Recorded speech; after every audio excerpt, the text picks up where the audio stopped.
Hello everyone, good morning all of you. देखिए आज है छठा दिन और 6 डे पर आज अपन सूर्यकांत त्रिपाठी निराला जी की रचना है बादल राग। इस बादल राग कविता को कैप्सूल सीरीज के तहत मोस्ट इंपोर्टेंट 25 क्वेश्चंस अपन करने जा रहे हैं इस चैप्टर से। और अगर आपने इस क्लास को एंड तक पूरी तरह से देख लिया तो मैं वादा करता हूं कि इस चैप्टर से आपका कोई भी क्वेश्चन छूटेगा नहीं। इसमें इतने इंपोर्टेंट क्वेश्चंस हमने शामिल किए हैं कि आपकी परीक्षा में इससे बार बिल्कुल भी नहीं जाएगा, क्योंकि पिछली परीक्षाओं में इस टॉपिक से जितने भी क्वेश्चंस आए हुए हैं वो भी हमने शामिल किए हैं और इस बार आने की जो संभावना है, क्योंकि पिछले वर्षों के एक्सपीरियंस से पता चल जाता है कि इस टॉपिक से किस टॉपिक से कैसा प्रश्न आने की संभावना है, तो उसके अकॉर्डिंग कंप्लीटली हमने ऑब्जेक्टिव टाइप के बड़े प्रश्न, लघुतरात्मक और साथ ही साथ कवि परिचय भी हमने इसमें लेने वाले हैं। तो आइए शुरुआत करते हैं एक एक प्रश्न करके, और ध्यान रखना कि इंपॉर्टेंट है, पहले बता देता हूं। और एक एक प्रश्न को अच्छी तरह से याद कर लीजिएगा, आपका 100% ये कवर बिल्कुल टॉपिक हो जाए, टॉपिक जो है वो आपका पूरा कवर हो जाएगा। तो पहला प्रश्न है, आपको लगता होगा इजी है, बट इजी है वो भी जो है वो परीक्षा में पूछा जा सकता है, कई बार पूछते हैं। यहाँ तो हम एक एक चैप्टर वाइज कर रहे हैं इसलिए आपको इजी लग रहा है, बट वहां पे जब कंबाइंड क्वेश्चंस आते हैं, सारे चैप्टर से जब क्वेश्चंस आते हैं तो हमारी जो है वो परीक्षा तो वहां पे होती है। तो परीक्षा से पहले, परीक्षा जैसे फीलिंग के लिए आपसे रोज की तरह आज भी मैं कहूंगा कि जो जो प्रश्न आपको आते हैं उन प्रश्नों का उत्तर आपको देना है। पहला प्रश्न है, बादल राग कविता जो है ये एक इसके रचनाकार कौन है? ऑप्शन एक है निराला, इट मीन्स सूर्यकांत त्रिपाठी निराला। फिर है प्रसाद यानी जयशंकर प्रसाद, फिर है पंत यानी सुमित्रा नंदन पंत, और फिर है बच्चन यानी हरिवंश राय साहब बच्चन। तो राइट आंसर है बच्चों ऑप्शन एक, सूर्यकांत त्रिपाठी निराला। और यहाँ पे जो है ना एक कुछ कॉमन थिंग है इन तीनों के बीच में, आपको मुझे ये बताना है, ये आपके लिए होमवर्क रहेगा कि इन तीनों के बीच में एक कॉमन चीज क्या है, ये तीनों एक साथ नाम क्यों लिखे गए हैं। ठीक है, तो इसके जो तीन ऑप्शन है इसके बीच में जो कॉमन चीज है वो आप मुझे बताइए। आगे बढ़ते हैं नेक्स्ट प्रश्न में। राइट आंसर है ऑप्शन अगला क्वेश्चन देखिए, इसका इस प्रश्न का राइट आंसर निराला रहेगा। तो निराला जो है बादल राग कविता, निराला की एक लंबी कविता का एक भाग यहाँ पे दिया हुआ है। और इस बादल राग कविता में कवि निराला बादलों का आह्वान करते हैं, क्या करने के लिए? बरसने के लिए। क्यों? क्योंकि बरसात जो होती है वो नया जीवन देने वाली होती है, और साथ ही साथ बादल जब बरसते हैं, बरसने से पहले जब गरजते हैं तो वो गर्जन जो है वो भी क्रांति का आह्वान है, इसलिए उसका आह्वान कर रहे हैं। दूसरा प्रश्न है, बादल राग कवितांश निराला के किस काव्य संग्रह से उद्धृत है? अब देखो यहाँ पे ये कवितांश लिखा हुआ है क्योंकि बादल राग कविता तो बहुत बड़ी कविता है, उसका एक भाग यहाँ पे दिया हुआ है, इसीलिए जो हमारे सिलेबस में है वो इसका एक छोटा सा हिस्सा है, इसलिए यहाँ पे जो है ना कवितांश शब्द लिखा है। कई बार यहाँ से प्रश्न कैसे भी पूछा जा सकता है, इसलिए ओवरऑल तैयारी करिए, परफेक्ट बनिए पूर्ण रूप से कि इसमें से कोई भी क्वेश्चन आपका छूटेगा नहीं। तो बताना है काव्य संग्रह का नाम। ऑप्शन एक है अनामिका, दूसरा है परिमल, तीसरा है नए पत्ते, और चौथा है अणिमा। तो देखिए इन सारी रचनाओं में से करेक्ट आंसर रहेगा अनामिका। निराला जी की रचना अनामिका में से ली गई कविता है बादल राग। अब यहां से ये प्रश्न बनता है, भाई बादल राग का मतलब क्या है, कि बादल राग ही नाम क्यों दिया है, या फिर बादल राग का मुख्य प्रतिपाद्य क्या है, या फिर कविता में बादल राग से कवि क्या आह्वान करता है। तो बादल राग कविता के विभिन्न अंशों में कवि ने बादलों से बरसने का आह्वान किया है, बादलों से, क्योंकि बादलों को क्रांति का अग्रदूत माना है, बादलों को क्रांति का प्रतीक माना है। ठीक है, आगे बढ़ते हैं। तो करेक्ट आंसर है ऑप्शन ए अनामिका। अगला क्वेश्चन देखिए, नेक्स्ट प्रश्न है तीसरा, निराला का जन्म कब हुआ था? ऑप्शन 4 आपके सामने है, बताइएगा राइट आंसर। एक है 1990, दूसरा है 1899, तीसरा है 1900 और चौथा है 1890। तो करेक्ट आंसर रहेगा भाई, इसका राइट आंसर रहेगा 1899। 1899 ऑप्शन ब इसका राइट आंसर है। बंगाल के मेदिनीपुर में है ना, बंगाल बंगाल के मेदिनीपुर में निराला जी का जन्म 1899 ईस्वी में हुआ था। एक्चुअली ये यहाँ के रहने वाले नहीं थे, लेकिन निराला के पिताजी की सर्विस थी, नौकरी थी, और उस समय ये बंगाल में पोस्टेड थे इनके पिताजी, इसलिए इनका जन्म जो है वो यहाँ पे हुआ था। इनका पैतृक गांव यूपी में है और यही रहे थे अपने पिता के साथ में। कुछ चीज़ें ऐसी भी है कि जब उस समय कठिन परिस्थितियाँ थी, भयंकर बीमारियाँ फैली थी, उस समय इनका परिवार काल कवलित होता है ना, और भी कई सारी चीज़ें हैं, तो वो सारा अपन उसके जो इनका व्यक्तित्व और कृतित्व पढ़ेंगे तो वहाँ पे सारी चीज़ें देखेंगे। तो अभी आपको ये याद रखना है कि इनका जन्म बंगाल के मेदिनीपुर में 1899 में हुआ था। अगला क्वेश्चन देखिए, नेक्स्ट प्रश्न देखिए, अगला प्रश्न है कि सूर्यकांत त्रिपाठी निराला किस काल के कवि माने जाते हैं? ऑप्शन आपके सामने, एक छायावाद, दूसरा है रहस्यवाद, तीसरा है प्रगतिवाद और चौथा है प्रयोगवाद। तो करेक्ट आंसर रहेगा छायावाद। और ये जो छायावाद है ना, ये आपको विशेष याद रखना है कि जब आप इनका एक प्रश्न आएगा किसी कवि या लेखक का व्यक्तित्व एवं कृतित्व लिखिए, तो वहां पे आपको ये ध्यान रखना, अगर निराला का पूछा जाता है, पूछा जाएगा निराला का, निश्चित रूप से पूछा जाएगा, ध्यान रखना क्योंकि इंपोर्टेंट है। निराला का पूछा जाएगा, वहां लिखेंगे कि निराला आधुनिक हिंदी साहित्य में छायावाद के 4 आधार स्तंभों में से एक माने जाते हैं। इनका जन्म 1899 में बंगाल के मेदिनीपुर में हुआ था। इनका बचपन और ये सारी चीजें अपन आगे पढ़ने वाले हैं, तो ये ऐसे आपको लिखना है, पूरे में से पूरे नंबर मिलेंगे, ध्यान रखना।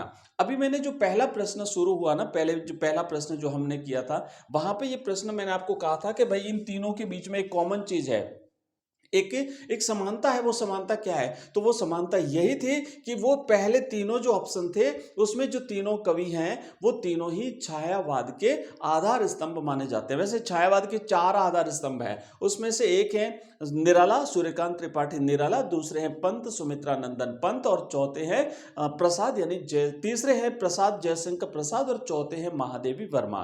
तो वो जो प्रश्न था उसका आंसर ये है। अगर आपने आंसर लिख दिया था उस समय तब तो ठीक है, अगर नहीं लिखा तो अभी लिख दीजिए कमेंट बॉक्स में, तो आप पता चल जाएगा मुझे कि हाँ बिल्कुल आपने आंसर दिया उस क्वेश्चन का। चलिए भाई, तो निराला जो है वो छायावाद के कवि माने जाते हैं। अगला क्वेश्चन देखिए, कविता में विप्लव के वीर किसे कहा गया है? कहा ना, हे विप्लव के वीर।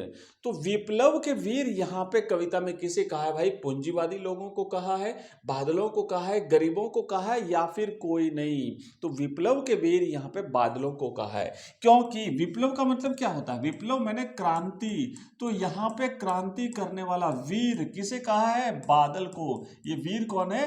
ये बादल है। कवि आह्वान करता है बादल से, हे वीर, क्रांति करने वाला वीर। तो राइट आंसर ध्यान रखना, बार बार कह रहा हूं, यहाँ पे वीर किसको कहा है? बादल को। जीवन के पारावार एक और शब्द आएगा, एक शब्दांश आएगा, जीवन के पारावार किसे कहा है? वो भी बादल को। क्यों? क्योंकि पारावार का मतलब ऐसे समुद्र होता है, तो जिस तरीके से समुद्र हमें जल देता है, जीवन प्रदान करता है, वैसे के वैसे जो है वो बादल भी हमें क्या करता है? एक नव जीवन प्रदान करता है। जब बरसता है तो पानी से एक अंकुरण उगते हैं, आदि आदि, और भी कई सारी चीजें हैं। आगे सारी चीजें एक एक करके कवर करेंगे। नेक्स्ट प्रश्न है छठा, कि बादल राग कविता किस काव्य धारा की कविता है? छायावादी कविता है, प्रगतिवादी कविता है, प्रयोगवादी कविता है, या साठोत्तरी कविता है? तो देखो भाई, वैसे कवि जो है ना, बादल राग कविता के कवि निराला छायावादी कवि है, लेकिन ये कविता जो है वो प्रगतिवाद में भी जाएगी। तो छायावाद भी आप लिख सकते हो और प्रगतिवाद भी हम यहाँ पे कर सकते हैं, ठीक है। तो राइट आंसर दोनों रहेंगे यहाँ पे। चलिए आगे बढ़ते हैं। यहाँ पे दोनों रहेंगे, मैंने एक ही यहाँ पे हाईलाइट किया है, बट आंसर इसके दोनों रहेंगे। अगला क्वेश्चन देखिए नेक्स्ट, कि बादल राग कवितांश में किस ऋतु का वर्णन किया गया है? अब बताइए कि कवि जब बादलों से आह्वान करता है, बादलों से बरसने की बात करता है, तो स्वाभाविक है वर्षा ऋतु का वर्णन हुआ है, क्योंकि और किसी ऋतु का वर्णन यहाँ पे नहीं हुआ। ध्यान रखिएगा, बसंत नहीं आएगा, गर्मी नहीं होगा, वर्षा होगा, सर्दी नहीं होगा। तो करेक्ट आंसर क्या है? वर्षा ऋतु का वर्णन जो है वो इसमें हुआ है। राइट आंसर है ऑप्शन स। अगला क्वेश्चन देखिए, कि क्रांति की आशंका से कौन भयभीत रहता है? ऑप्शन एक शोषक वर्ग, दो है शोषित वर्ग, तीसरा है कवि और चौथा है पाठक। भाई कवि क्यों आतंकित होगा? भाई पाठक क्यों भयभीत होगा? क्या किससे? क्रांति अगर होती है तो कवि और पाठकों को तो कोई प्रॉब्लम नहीं, लेकिन इनको बताइए शोषक वर्ग और शोषित वर्ग। तो शोषक वर्ग कौन होता है? जो शोषण करता है, जो अत्याचार करता है, वो शोषक वर्ग हो गया। और शोषित वर्ग जिस पर अत्याचार किया जाता है।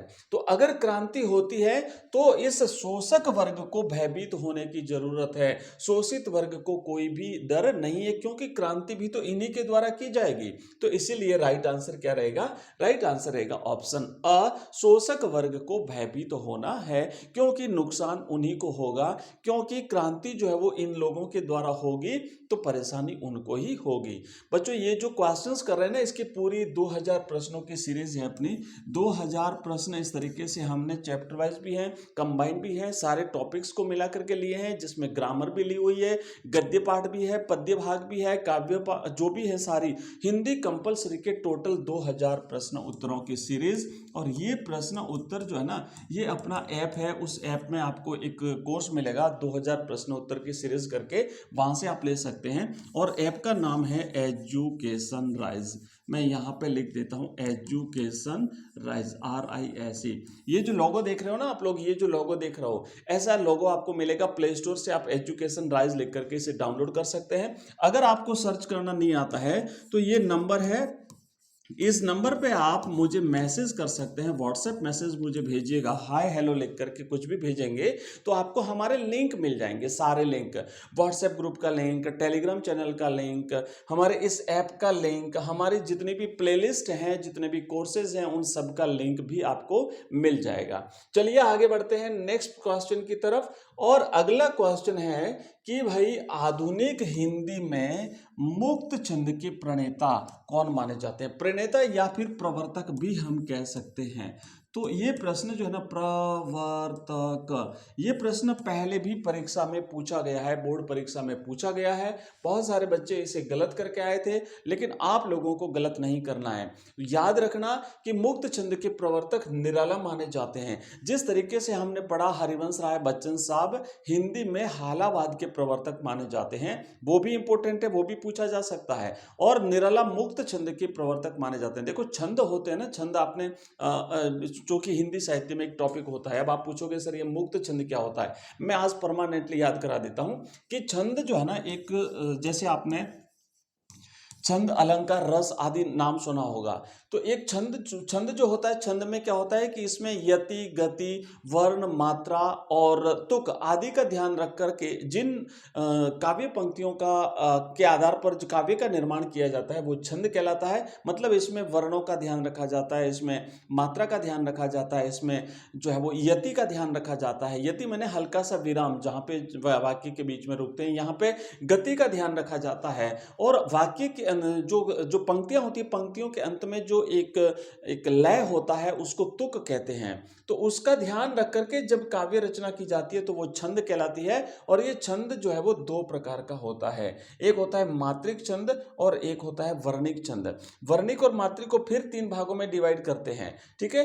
तो यहाँ पे क्या होगा कि अगर हमने इन नियमों का ध्यान रख करके अगर छंद का निर्माण किया तो वो तो रचना होती है छंदबद्ध रचना। और अगर हमने इन मात्रा, यति, गति, नियम आदि किसी का भी, वर्ण, मात्रा, यति, गति और तुक आदि किसी का भी ध्यान न रखते हुए अगर हमने रचना करी है तो वो रचना होती है मुक्त छंद की रचना। तो ये निराला जी ने जो रचनाएं लिखी है, छायावादी कवि निराला जी ने, वो सभी मुक्त छंद की रचनाएं लिखी गई है। इसलिए हिंदी में मुक्त छंद के प्रणेता, सारी कविता तो मुक्त छंद में नहीं लिखी है, बट शुरुआत करने वाले जो प्रणेता हैं, जो प्रवर्तक हैं हिंदी में मुक्त छंद के, वो निराला माने जाते हैं। इनसे पहले जितनी भी काव्य रचना होती थी वो छंदबद्ध होती थी।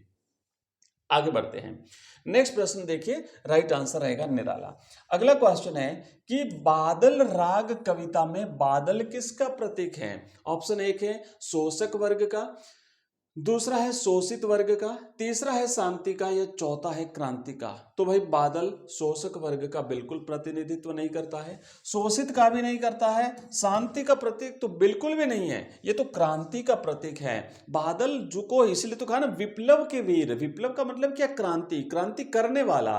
तो बादल को क्रांति का प्रतीक जो है वो माना गया है बादल राग कविता में। अगला क्वेश्चन देखो, नेक्स्ट प्रश्न है, अगला प्रश्न है 11वां।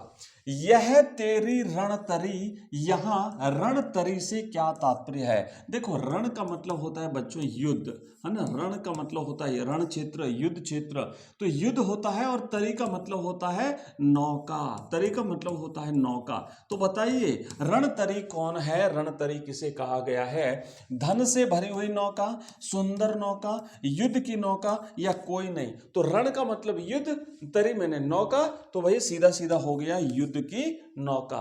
तो अब युद्ध की नौका किसे कहा गया है, बादलों को कहा गया है। कवि क्या कहता है कि ये भाई जो हवा के ऊपर जो बादल तैर रहे हैं ना, ये बादल जो है वो एक प्रकार से क्या है, नौका के समान है, और हवा के ऊपर तैर रहे हैं, और ऐसा लग रहा है जैसे समुद्र के ऊपर तैरती हुई नौकाएं जो कि अस्त्र शस्त्रों से भरी हुई है।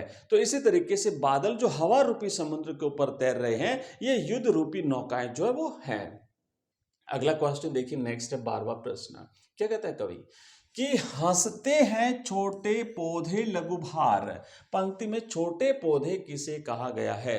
जब क्रांति होती है तो जो जो जो दबे कुचले लोग, या फिर यूं कह सकते हैं कि पिछड़े लोग जो हैं, जो शोषित पीड़ित जो लोग हैं, उनको यहाँ पे छोटे पौधे कहा है। लघु भार मैंने जिसपे के ऊपर कम भार होता है। जैसे मान लीजिए तूफान आता है ना, आपने देखा बारिश, भयंकर आंधी, भयंकर तूफान चल रहा है, तो बड़े बड़े पेड़ तो धराशायी हो जाते हैं, लेकिन जो छोटे छोटे पौधे होते हैं ना, वो ऐसे लुढ़क जाते हैं इधर कभी उधर, और वो बच जाते हैं। तो जब क्रांति होती है तो जो छोटे जो लोग हैं, जो निम्न तबके के लोग हैं, जो दलित पीड़ित शोषित हैं, उनको तो नुकसान नहीं होता, लेकिन जितने बड़े पूंजीपति धन कुबेर हैं वो परेशान हो जाते हैं, उन्हें नुकसान होता है। तो करेक्ट आंसर क्या रहेगा, छोटे पौधे किसे कहा है, शोषित वर्ग को कहा है। शोषित और पीड़ित वर्ग को कवि ने यहाँ पे छोटे पौधे कहा है।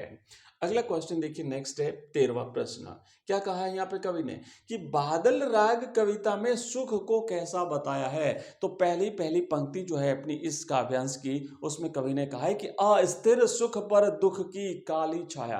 अस्थिर सुख पर दुख की छाया, तो सुख को अस्थिर बताया है। क्यों अस्थिर है, क्योंकि उन पूंजीपति और वो शोषक वर्ग जो है, जिन्होंने गरीबों का शोषण किया है, उनके मन में हमेशा आशंका बनी रहती है कि न जाने कब क्रांति हो जाएगी, और अगर क्रांति हुई तो हम जो है वो सबसे पहले परेशान हो जाएंगे, मर जाएंगे, उन्हें नुकसान पहुंचेगा। तो ये सुख जो है ना, अभी जो सुख भोग रहे हैं वो लोग, वो सुख उनका थोड़े समय के लिए है, कम समय के लिए है, इसीलिए उसे अस्थिर माना है, उसे स्थायी सुख नहीं माना है। तो राइट आंसर है ऑप्शन स। अगला क्वेश्चन है, जल विप्लव प्लावन किस पर होता है। जल विप्लव प्लावन किस पर होता है, जलज पे होता है, नौका पे होता है, कीचड़ पे होता है, या नभ पे होता है। तो देखो भाई, जल विप्लव प्लावन जो है वो हमेशा कीचड़ पर होता है। तो राइट आंसर है ऑप्शन स। अगला क्वेश्चन देखिए कि सेसव का सुकुमार शरीर किस में हंसता रहता है। रोग शोक में, आनंद में, सुख में, या उपर्युक्त सभी में। तो सेसव का सुकुमार शरीर जो है, छोटे बच्चे जो है ना, जो कमजोर वर्गों के जो छोटे बच्चे होते हैं, वो रोग शोक में भी हंसते रहते हैं, ताप में भी हंसते रहते हैं, बुखार में भी हंसते रहते हैं। तो राइट आंसर है इसका ऑप्शन जो है वो मतलब काव्य को ध्यान में रखिए, इस कविता को ध्यान में रख करके आपको प्रत्येक प्रश्न का आंसर देना है, और एक एक पंक्ति से उठाए हुए प्रश्न है बच्चों।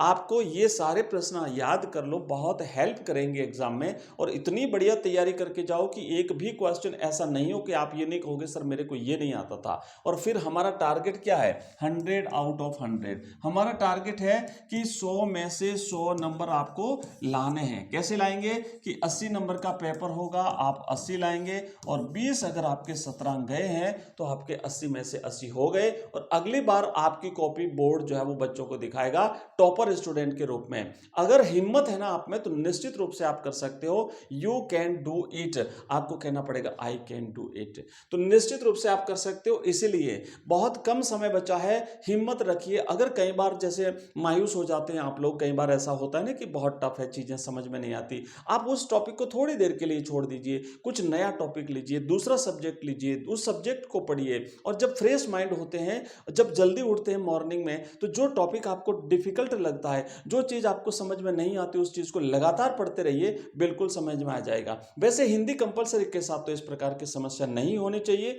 लेकिन बाकी जो सब्जेक्ट हैं उसमें अगर आपको इस प्रकार की डिफिकल्टी है तो आप ये इस टेक्निक को अपनाइए, निश्चित रूप से आप वो टॉपिक आपका कवर हो जाएगा और आप उसे आसानी से कर लेंगे। अगला क्वेश्चन देखो क्या लिखा हुआ है कि ए जीवन के पारावार, जीवन के पारावार किसे कहा गया है। वैसे पारावार का मतलब होता है समुद्र, तो यहां पे जीवन का समुद्र किसे कहा गया है, यानी जीवन देने वाला समुद्र किसे कहा गया है।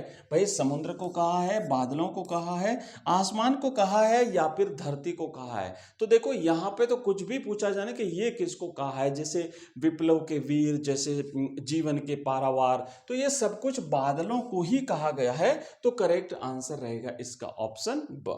अगला क्वेश्चन देखो, नेक्स्ट प्रश्न है 17वां प्रश्न है। अब हमने ऑब्जेक्टिव हुए कंप्लीट, कुछ बड़े प्रश्न भी कर लेते हैं क्योंकि परीक्षा में तो इसमें से भी पूछे जाएंगे, बड़े प्रश्न भी आ सकते हैं और इसमें लघुतरात्मक और बड़े प्रश्न भी हैं। और मैंने कहा ना कि हम कंप्लीटली जब तैयारी कर रहे हैं तो चैप्टर वाइज एक एक चैप्टर पढ़ रहे हैं और एग्जाम से पहले हमें क्या करेंगे, वन शॉट क्लास रहेगी अपनी, बहुत लंबी क्लास रहेगी जिसमें जो अपना गद्य भाग है, पद्य भाग है, सब कुछ अपन उसमें कंप्लीट कर लेंगे, व्याकरण का भी रहेगा, तो पूरा एक साथ अपना आपका सारा कंप्लीट हो जाएगा। तो यहां पे देखो प्रश्न क्या है, 17वां प्रश्न है कि बादल राग कविता में ए विप्लव के वीर किसे कहा गया है और क्यों कहा गया है। तो किसे कहा गया वो तो हमें पता है, बादलों को कहा है, पर क्यों, इसका कारण क्या है। या फिर दूसरा प्रश्न आएगा क्या कि तुझे बुलाता कृषक अधीर ए विप्लव के वीर, कवि निराला ने विप्लव का वीर किसे कहा है और क्यों कहा है। तो देखो एक ही प्रश्न है, मतलब दो प्रश्न है लेकिन भाव वही है, आंसर वही बताना है कि विप्लव के वीर किसे कहा है और क्यों कहा है। तो आंसर लिखना है कि कवि निराला ने बादलों को विप्लव का वीर कहा है। तो देखो अब देखो प्रश्न इसमें दो हैं और इसमें नंबर भी ऐसे रहते हैं कि दो प्रश्न है, एक तो ये है कि विप्लव के वीर किसे कहा है, तो एक नंबर तो इसका रहेगा और एक नंबर इसका रहेगा, तो ऐसे 1 + 1 = 2 नंबर का रहेगा। अब आपने यहाँ पे कि बादलों को विप्लव के वीर कहा है, इसका आंसर लिख दिया तो आपका एक नंबर तो हो गया पक्का, लेकिन दूसरे का आंसर लिखोगे तो दूसरा नंबर मिलेगा। तो इस तरीके से आपका 1 + 1 होगा 2 और ऐसे करके आपको नंबर लाने हैं 80। क्या क्यों कहा है, क्योंकि वे लगातार उमड़ घुमड़ करके बिजली गिराते हैं तथा बड़े बड़े वृक्षों और पर्वत शिखरों को अपनी शक्ति से धराशायी करते हैं। कौन, बादल। जब बादल बरसात आती है, बिजलियां कड़कती है और बिजली गिरती है तो बहुत नुकसान होता है और जो बड़े बड़े पेड़, बड़े बड़े पर्वत, उनको एक तहस नहस कर दिया जाता है। उनसे छोटे पौधे, छोटे छोटे पौधों को उगने और बढ़ने का अवसर मिलता है। और जब बारिश होती है, जब वर्षा पानी गिरता है तो क्या होता है कि उस समय जो है ना, जैसे जो अंकुरण होते हैं जो पृथ्वी के गर्भ में छिपे हुए पड़े थे, तो वो फिर उनमें नया जीवन उत्पन्न होता है, एक उनमें जो है वो अंकुरण पैदा होता है। तो उसी तरीके से यहाँ पे प्रतीक रूप में कवि जो है वो ये कह रहा है कि जब क्रांति होती है तो जो छोटे तबके के लोग हैं उनको होता है फायदा भाई।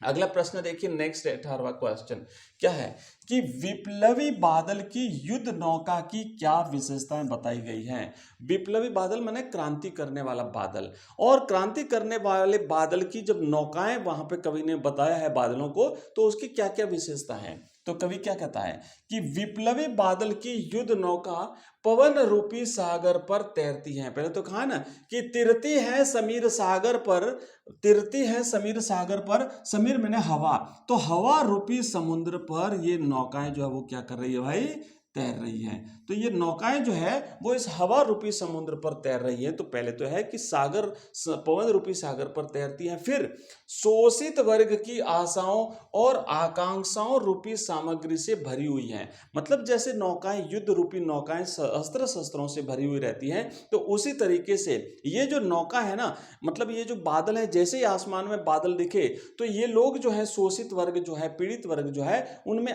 नई आशाओं का संचार होता है। तो ये आशाओं से भरी हुई है, ये उनकी आकांक्षाओं से भरी हुई है। आगे क्या कहता है कि वह सामाजिक परिवर्तन के लिए शांति के मार्ग पर सुख दुख की छाया बनकर के मंडराती रहती है। मतलब अब जो है ये दुख छटेगा और कुछ शांति आएगी। अगला क्वेश्चन देखिए, नेक्स्ट है 19वां। बादल राग कविता में अट्टालिकाओं को आतंक भवन क्यों कहा है? कवि कहता है ना ये आतंक भवन है, अट्टालिकाएं जो है वो क्या है, आतंक भवन है। तो यहाँ पे कवि ने इनको आतंक भवन क्यों कहा है भाई? कि कवि कहता है कि ये धनिक वर्ग की यह अट्टालिकाएं सुख सुविधा देने वाली न होकर के गरीबों का शोषण करके उन पर आतंक फैलाने वाली या आतंक की प्रतीक हैं। मतलब उन लोगों का शोषण करके ये बड़े बड़े भवन बने हुए हैं, जिन भवनों में आजकल धनिक वर्ग रहता है, जिसमें शोषक वर्ग रहता है। और ये जो इनकी जो बड़ी बड़ी अट्टालिकाएं हैं, जो बड़े बड़े भवन हैं, ये लगातार चूंकि उन लोगों के शोषण से बने हुए हैं, तो इनको डर रहता है कि जिस दिन क्रांति होगी ये धराशायी हो जाएंगे। इनकी ऊंचाई या ही गरीबों में भय उत्पन्न करती है। और दूसरा, उस शोषक वर्ग में एक प्रकार से ये भय भी उत्पन्न करती है कि उनको यहाँ पे उनका शोषण हुआ था, यहाँ पे उनको प्रताड़नाएं दी गई थी। ठीक है, आगे बढ़ते हैं। देखो नेक्स्ट प्रश्न है 21वां कि चूस लिया है उसका सार। इस पंक्ति से क्या तात्पर्य है? चूस लिया है उनका सार, शेष है अब तो हाड़ मांस का पुतला बचा हुआ है। तो देखो भाई, यहाँ पे कवि क्या कहता है कि इसका तात्पर्य है कि धनवानों ने दलित कृषकों और शोषितों का भरपूर शोषण कर लिया है।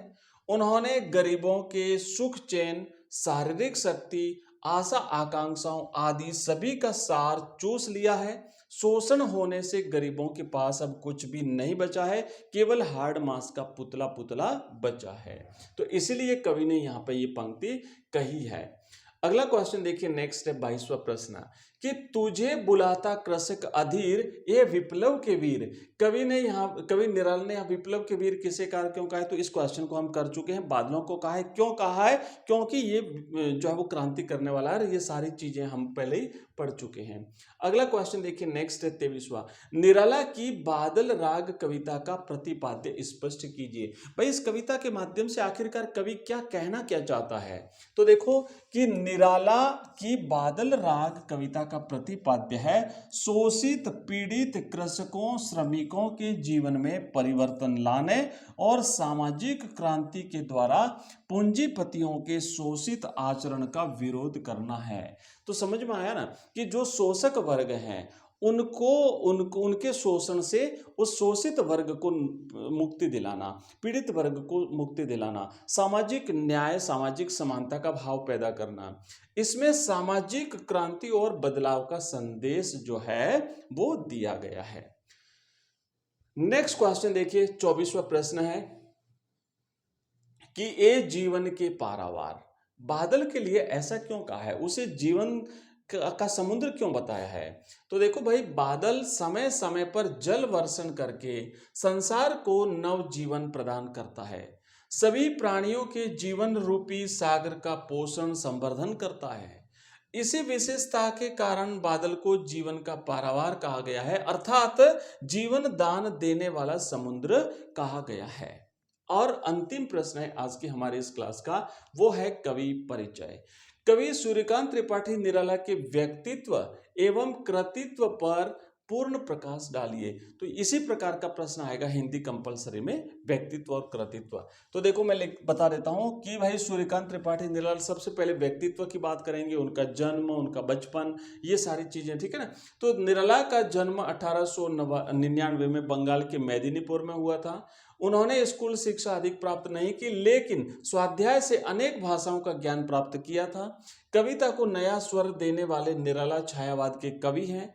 उनके द्वारा लिखे गए अनामिका, परिमल, गीतिका, अणिमा, नए पत्ते, बेला, तुलसीदास, कुकुरमुत्ता, ये उनके काव्य संग्रह हैं। चतुरी चमार, प्रभावती, बिल्लेसुर, बकरियां, काले कारनामे इनका गद्य है।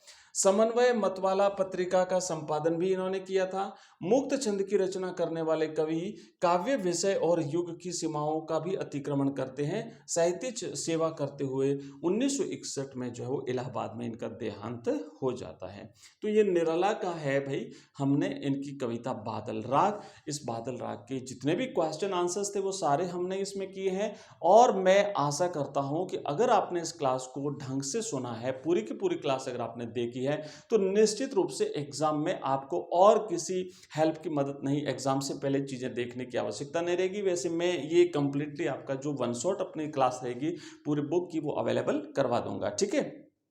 तो ये हमने पढ़ लिया। और अब इसके अलावा अगर आपका इस चैप्टर से रिलेटेड कोई भी क्वेरी हो तो इस क्लास के कमेंट बॉक्स में कमेंट कर दीजिएगा, मैं आपको रिप्लाई दूंगा।